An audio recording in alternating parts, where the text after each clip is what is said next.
Senior सहाफ़ी और तज्ज़ियाकार हामिद मीर ने कहा है कि जिस नरेंद्र मोदी को वज़ीर-ए-आज़म इमरान खान कल तक हिटलर कहा करते थे, आज उनका नाम उसी हिटलर के साथ लिया जा रहा है और इसकी बड़ी वजह है पाकिस्तानी मीडिया की आज़ादी को मुकम्मल तौर पर सलब कर देना।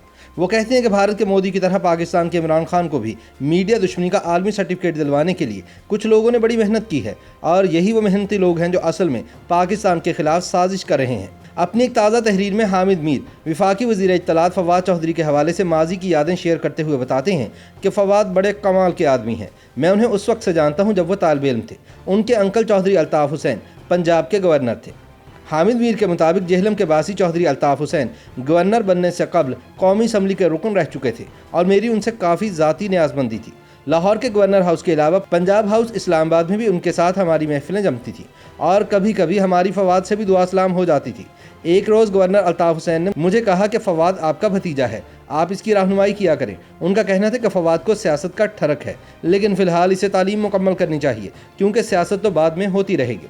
मैंने तायद में सर हिलाया तो गवर्नर साहब ने मुस्कुराते हुए कहा कि ज़रा फवाद को समझाएं। मैंने पूछा कि फवाद कहाँ है तो गवर्नर साहब ने कहा कि मुलाजिम आपको उनके पास ले जाएगा। फवाद गवर्नर हाउस के एक अकबी कमरे के मकीन थे। मैं उनके पास पहुंचा तो वो LLB की किताबों में मगन दिखाई दिए। हामिद मीर का कहना है कि फवाद चौधरी मुझे देखकर बोले कि गवर्नर साहब ने आपको भी मुझे समझाने के लिए भेजा होगा। मैंने हाँ या ना में जवाब दिए बगैर सियासी गुफ्तगू शुरू कर दी और फ़ौरन अंदाज़ा लगा लिया कि फवाद हर सूरत में सियासतदान बनने का इरादा कर चुके हैं। मैंने उन्हें हुसैन शहीद सोहरवर्दी और जुल्फ़िकार अली भुट्टो की मिसालें देकर कहा कि सियासत में ज़रूर आएँ, लेकिन पहले अच्छे वकील बन जाए। फवाद ने इत्तफ़ाक़ किया कि अच्छी तालीम हासिल करना बहुत ज़रूरी है। मैंने उन्हें यह एहसास नहीं होने दिया कि मैं उन्हें डिक्टेट करने आया हूँ। कुछ साल गुजर गए। फवाद चौधरी ने वकालत शुरू कर दी, फिर अखबारात में लिखना शुरू कर दिया और फिर वो सियासत में आ गए। हामिद मीर कहते हैं कि इस दौरान चौधरी अल्ताफ़ हुसैन दुनिया से चले गए, लेकिन उनकी निस्बत से फवाद चौधरी के साथ एक ताल्लुक़ बरकरार रहा। इस अरसे में कभी वो मुझसे नाराज़ हुए तो कभी मैं उनसे नाराज़ हुआ, लेकिन जब वो वज़ीर बराए साइंस और टेक्नोलॉजी बने तो उनकी कारकर्दगी ने मुझे वाकई मुतासिर किया। फिर वो दोबारा वज़ीर इत्तलात बना दिए गए। तब मुझे खदशा लाहक हुआ कि अब फवाद के साथ ताल्लुक़ मामूल पर रखना मुश्किल हो जाएगा और मेरा ये खदशा दुरुस्त साबित हुआ। हामिद मीर कहते हैं कि आज ना चाहते हुए भी मुझे ये कहना पड़ रहा है कि फवाद चौधरी के कुछ हालिया बयानात से मुझे ज़ाती तौर पर तकलीफ हुई है। 28 मई को BBC के प्रोग्राम हार्ट टॉक में उन्होंने फरमाया था कि पाकिस्तान में कुछ सहाफ़ियों की तरफ से बैरून मुल्क इमिग्रेशन हासिल करने के लिए खुद पर हमलों के ड्रामे किए जाते हैं। मुझे ऐसा लगा कि जैसे उन्होंने मुझे ताना दिया हो। फिर सोचा कि नहीं, वो मुझे ताना क्यों देंगे, लेकिन अगर मुझे नहीं दिया तो किसको दिया है? क्या मुतीउल्लाह जान, अबसार आलम और असद तूर को ताना दिया है? क्या इनमें से किसी ने पाकिस्तान छोड़ा है? फिर मैंने बड़े सख्त लबो लहजे में 28 मई को नेशनल प्रेस क्लब इस्लामाबाद के बाहर एक तकरीर की और फिर मुझ पर पाबंदी लगा दी गई। पाबंदी के बाद फवाद चौधरी ने एक दिन मुझे फ़ोन किया और कहा कि आप इतनी सख्त बातें ना किया करें।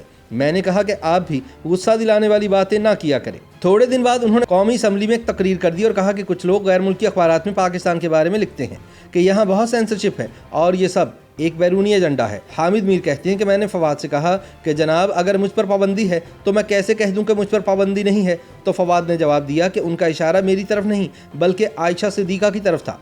अगर उनका इशारा डॉक्टर आयशा सिद्दीक़ा की तरफ भी था तो क्या उनके खिलाफ आपके पास कोई सबूत है? कुछ दिन बाद फवाद ने डॉन न्यूज़ पर आरिफा नूर के प्रोग्राम में यही बात दोहराई और अब उन्होंने 6 जुलाई को एक ट्वीट में फरमाया है कि एक साजिश के तहत पाकिस्तान में आज़ादी इजहार पर बंदिश का बयानिया दिया जा रहा है ताकि पाकिस्तान को FATF और इस जैसे दीगर रेगुलेटरी नेटवर्क्स में लाया जाए।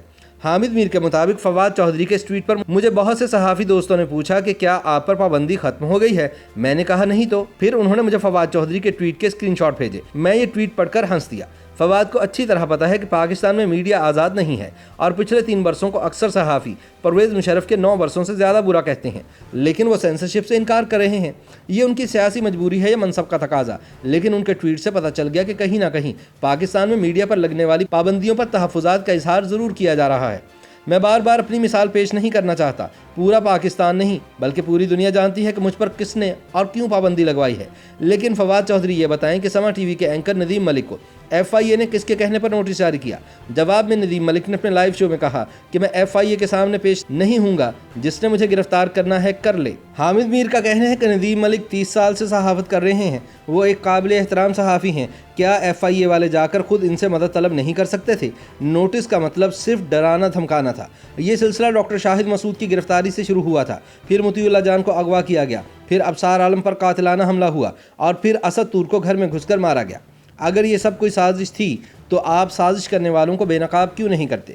हामिद मीर याद दिलाते हैं कि फवाद चौधरी के सारे बयानात उन सहाफ़ियों के खिलाफ हैं जिन्हें मारा गया या अगवा किया गया या जिन पर पाबंदी लगाई गई। वो तलत हुसैन को सहाफ़ी नहीं मानते क्योंकि अब वो टीवी पर नहीं आते। इस लिहाज से तो अब ये नाचीज़ भी सहाफ़ी नहीं, क्योंकि मेरे टीवी पर आने पर भी पाबंदी है। हामिद मीर कहते हैं कि ज़ाती ताल्लुक़ और अदब को मलहूज़ खातिर रखते हुए फवाद चौधरी से अर्ज़ है कि साजिश वो सहाफ़ी नहीं कर रहे जिनको मार पड़ती है या जिन पर पाबंदी लगाई जाती है। साजिश का हिस्सा वो लोग हैं जो पाबंदियाँ लगाते हैं, और उन पाबंदियों के नतीजे में सहाफ़ियों की आलमी तंजीम reporters without borders Imran Khan और नरेंद्र मोदी को आज़ादी सहाफ़त के 37 आलमी दुश्मनों की फहरिस्त में शामिल कर देती है।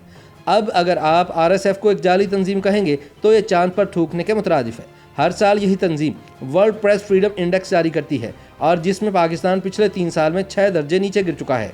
हामिद मीर के मुताबिक भारत 3 साल में इस लिस्ट में 4 दर्जे नीचे आया है, और जिस मोदी को इमरान खान हिटलर कहते थे, आज उनका नाम उसी हिटलर के साथ लिया जा रहा है। पाकिस्तान और भारत को इस फहरिस्त में लाने के लिए कुछ लोगों ने बड़ी मेहनत की है। मैं ये नहीं कहता कि फवाद चौधरी भी मेहनत करने वालों में शामिल हैं, लेकिन वो मेहनत करने वालों का तर्जुमान ज़रूर बन गए हैं, और मेरे ख्याल में पाकिस्तान के खिलाफ असल साजिश इन्हीं मेहनती लोगों ने की है। YouTube पर गूगली न्यूज देखने के लिए youtube.com की सर्च बार में गूगली न्यूज TV टाइप करें। गूगली न्यूज के पेज पर सुर्ख रंग के सब्सक्रिप्शन वाले बटन पर क्लिक करना ना भूलिए। YouTube पेज पर अपलोड होने वाली वीडियोस से बाखबर रहने के लिए बेल आइकन पर क्लिक कीजिए। आपको हर नई वीडियो के बारे में नोटिफिकेशन मौसूल हो जाएगा।